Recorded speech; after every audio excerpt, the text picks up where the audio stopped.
ज्याप्रमाणे हे भाऊ म्हणले की सगळा महाराष्ट्र तुमच्यासोबत आहे. काल मला एका प्रश्न विचारला होता की या 90 दिवसात तुम्ही कशा प्रकारे कुटुंबाला सावरलं, कुटुंब सावरताना तुम्हाला काय काय अडचणी आल्या, तुम्ही काय म्हणजे कशा पद्धतीने कुटुंबाला सावरलं, हा त्यांचा प्रश्न होता. तर मी त्यांना उत्तर दिलं होतं की खरं तर आम्ही कुटुंबातनी एकमेकांना सावरलं नाही. या महाराष्ट्रातील सगळ्या जाती धर्मातील लोकांनी, समोर बसलेल्या तुम्ही सर्वांनी आमच्या कुटुंबाला सावरले, म्हणून आम्ही न्याय या पद्धतीने लढू शकलो.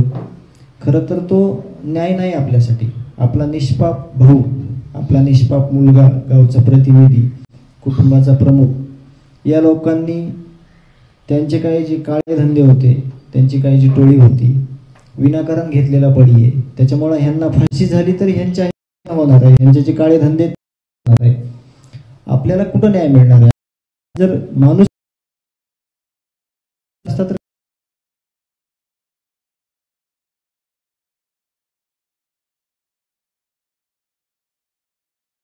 आमचे कुटुंब हे रस्त्यावर काय आहे, हे जे आरोपी आहेत त्या आरोपी झाले जे काही लोक आहेत आमच्या जिल्ह्यातले, बीडमधले. बीड जिल्हा सुसंस्कृत आहे, विचारांचा आहे. शिवछत्रपती फुले आंबेडकर यांचा वारसा जो आहे विचारांचा, पण चुकीचे की ते या सगळ्या चांगला वारसा घेऊन चालणाऱ्या लोकांना चालू देत नाही, चुकीचे काम करून घेतात आणि एक शिकवून देत नाही. प्रथमच झालं असेल असं की हे 302 मध्ये आहेत, खंडणीमध्ये आहेत, त्यांच्यावर विविध गुन्हे आहेत. परंतु ज्यावेळेस यांना अटक केली, ज्यावेळेस MCR दिले, त्यावेळेस मोठ्या प्रमाणात आरोपीच्या समर्थनार्थ बीड जिल्ह्यामध्ये मोर्चे काढण्यात आले. ते थोड्या प्रमाणात होते, परंतु असं कुठं घडत नाही. आपली शिकवण अशी आहे की चूक झाली तर आपण चूक म्हणतो आणि ती चूक सुधारून घेतो, किंवा रोज एक चूक केली नवीन तरी चालतंय, पण एक चूक झालेली आहे तिला चूक न मानता त्यांनी ती बरोबर आहे म्हणून अतिशय चुकीच्या गोष्टी करण्याचा त्यांनी प्रयत्न केला. हे झालं आरोपीचं. आज जे माझं सर्वस्व होतं, जे माझ्या कुटुंबाचं सर्वस्व होतं, ते माझे भाऊ, त्यांना अतिशय चुकीनं अपहरण करून त्यांची हत्या केली, आमचं कुटुंब पोरकं केलं. उन्हातानात फिरायची वेळ आणली न्यायासाठी. परंतु तुम्ही सगळ्या आम्हाला जो धीर मिळाला आहे, आम्ही जे न्यायाच्या लढाईत आहेत आणि शेवटपर्यंत राहणार आहेत, त्यामुळं तुम्ही जोपर्यंत ही लढाई आहे तोपर्यंत सोबत असणारच आहेत. परंतु त्याही पुढे आपण सगळे मिळून एक चांगला संकल्प करूयात की सहनशीलतेच्या मार्गाने, अहिंसेच्या मार्गाने, संविधानात्मक पद्धतीने ही न्यायाची लढाई पुढं चालणार आहोत. खूप मोठे मोठे आव्हान आहेत आपल्याला. तुम्ही सोबत असताना या गोष्टी सगळ्या कुठंतरी सुकर होणार आहेत. तुम्ही माझ्यासोबत शेवटपर्यंत मला साथ द्या, आमच्या कुटुंबाला साथ द्या, आमच्या गावाला साथ द्या.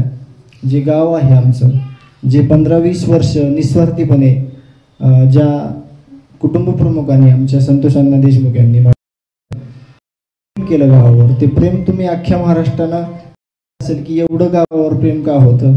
आज गावामध्ये कुठलंच सणासुदीचं काही होत नाही, सण होत नाही किंवा उत्सव होत नाही. सगळे या दुःखामध्ये इतके गुंतलेत की हे दुःख कुणाच्याच डोक्यावरचं खाली उतरत नाही.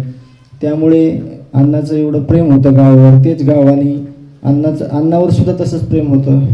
मूळचे आम्ही बार्शी आहोत. बार्शी हे गाव आमचं मूळ आहे, म्हणजे तुमच्याच विभागातलं माझं गाव आहे. परंतु काही आर्थिक अडचणीमुळे, काही परिस्थितीमुळे आम्ही 1993 स्थला करून तिथं गेलो, तिथं गावची सेवा केली, त्या लोकांनी सेवेची संधी दिली.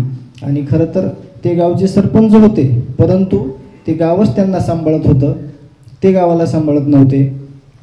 अतिशय दुर्दैवी आमच्यावर जी वेळ आलेली आहे ती कुणावरही यायला नाही पाहिजे आणि येऊ पण नाही, तशी आपण प्रार्थना करू. आता जे तुम्ही सगळे इथं खूप वेळापासून थांबलात, सगळे लोक एवढे इमोशनल झाले होते तिथले लोक सगळे येताना की आम्हालाही येऊ वाटत नव्हतं तिथून आणि त्यांनाही सोडू वाटत नव्हतं. अतिशय कमी वेळेमध्ये त्यांनी नियोजन केलं. आम्ही तिथून आवाहन केले सरकारला, जे सगळे या गुन्हेगारीचे पाळंमुळं आहेत बीडचे ते सगळे उकडून फेका. ज्या अर्थी सगळ्या म्हणजे सर्वसाधारण लोक आहेत, जे सामान्य लोक आहेत, त्यांना न्याय मिळेल आणि त्या प्रतीक्षेत आपण कायम राहणार आहोत. धन्यवाद.